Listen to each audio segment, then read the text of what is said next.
Well, Disney's Snow White teaser trailer has hit another milestone. It is now at 700,000 dislikes to 68,000 likes. Now, I paused the trailer at this scene right here because, well, people are mad that people are criticizing this. And people are criticizing this scene because in the original, Snow White and the animals clean the room here because it's a mess. She thinks that a bunch of orphans live here, and she wants to clean it to help them out. And then, of course, it turns out it's not a bunch of orphans. It's a bunch of magical dwarves that live there. Now, in the original, she grabs a broom and helps clean. Where in this version, she just sings and dances and tells everybody else to clean. It's the Whistle While You Work song. That's what this scene is. And the point that people make with this is that this version of Snow White is a feminist and a girl boss. And this is compared to a girl boss moment because she just tells everybody else what to do and she doesn't do anything. And I think that is valid criticism because this movie alone is a feminist version of Snow White. Rachel Zegler herself confirmed this when she gave that interview and talked about how this movie is more about her agency and becoming the leader she can be. It's not a love story.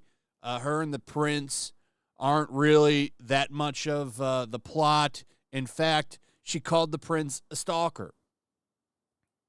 And he was really weird. Weird. That's where that famous weird comment comes from. I mean, basically trashing the old movie. This is what really turns people off, is when you trash the original. Because the original is special to people.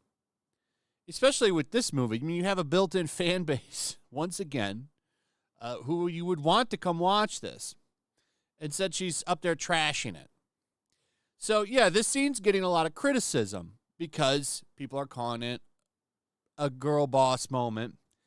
It's not a typical girl boss moment, but I guess it still qualifies as one. Either way, I think the criticism is valid. But that doesn't stop BuzzFeed from getting upset about it.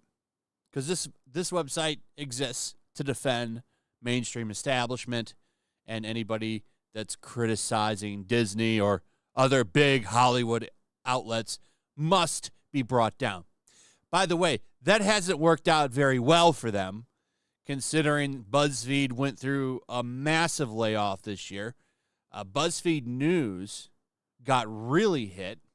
I haven't thought about BuzzFeed News in forever, but they still exist, and they're still making stuff. Here's a look at some of their other things.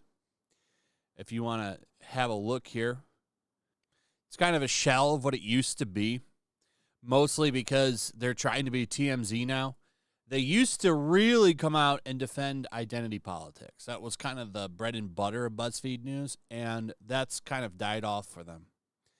They were forced to change to try to to save their business. So here's what's funny about this article.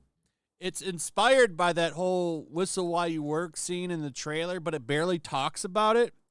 Not until the end.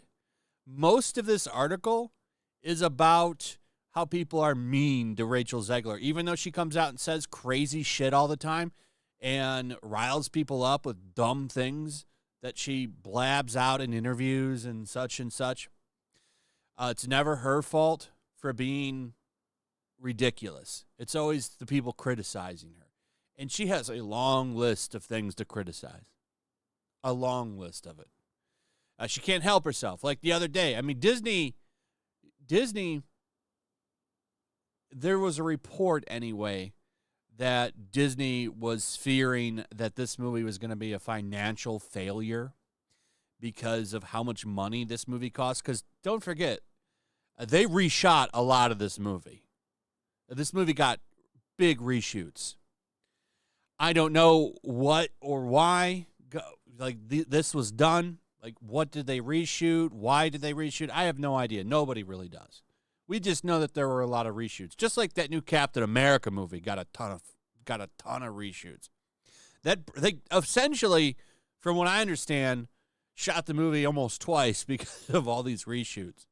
So it's a financial burden for them. This is going to cost a lot of money for them. They need to make a lot of money. And she's out there doing her best job to try to sabotage that in a way, like yesterday dropping that Free Palestine comment under her comment about this video, which makes more and more people think that she's going after Gal Gadot, her co-star, which is a very strange strategy for a movie. So she goes in here and tries to defend this and say, oh, who cares, basically. But, people of the original care, and that's why they're so upset. And they do this all the time. They did it with that Little Mermaid movie. Changed that into some kind of like feminist version of Little Mermaid. I would argue they even did it with Aladdin because they have Jasmine now all of a sudden wanting to be Sultan. All these Disney princesses are getting turned into feminists. At least in the live action version. They're getting turned into bossy feminists. That's a big problem in itself because feminists are unlikable. I never watched the Little Mermaid remake. I just couldn't do it. I don't know if any of you did. How likable was Halle Bailey in that movie? I would be interested in knowing that. And this one, I probably will have to watch this in some fashion. Just because I just want to see what this end product looks like. This is a little bit bigger than that Little Mermaid movie in some ways. I don't think Little Mermaid cost nearly as much as this movie. Anyway, that's pretty much it. Let me know what you guys think about all of this in the comments below. What are your thoughts? What do you think this movie does? Do you think this movie is going to be a big hit? What do you think the box office for this movie looks like? How much more controversy can happen because of this movie? Like, I would imagine the press tour, which is kicking off now, by the way. They're now doing more press. I would say after her Broadway tour, because she's doing Romeo and Juliet on Broadway, Rachel Zegler is going to be doing a lot of touring for this movie. Man, I'm telling you right now, she's going to say something ridiculous in most of those interviews, and it's going to be hilarious to watch her do her best to hurt this movie. And she doesn't even think that she's doing it because she's a big narcissist. She can do no wrong. On her YouTube channel, she literally complains about like a trip she got to Paris. It's wild. And she's sitting there in like $1,000 clothing complaining about it. It's wild. Her channel doesn't have a check mark. I think she hasn't posted up there in a year. But there's a lot of interesting shit that I'm sure people will go through on her YouTube channel to highlight her glowing personality. Anyway, that's pretty much it. Let me know what you guys think about all of this. I'd like to hear from you in the comments. Also, if you would please like, subscribe, share the video. Make sure you're still subscribed. Hit that notification bell. And we'll see you on the next one.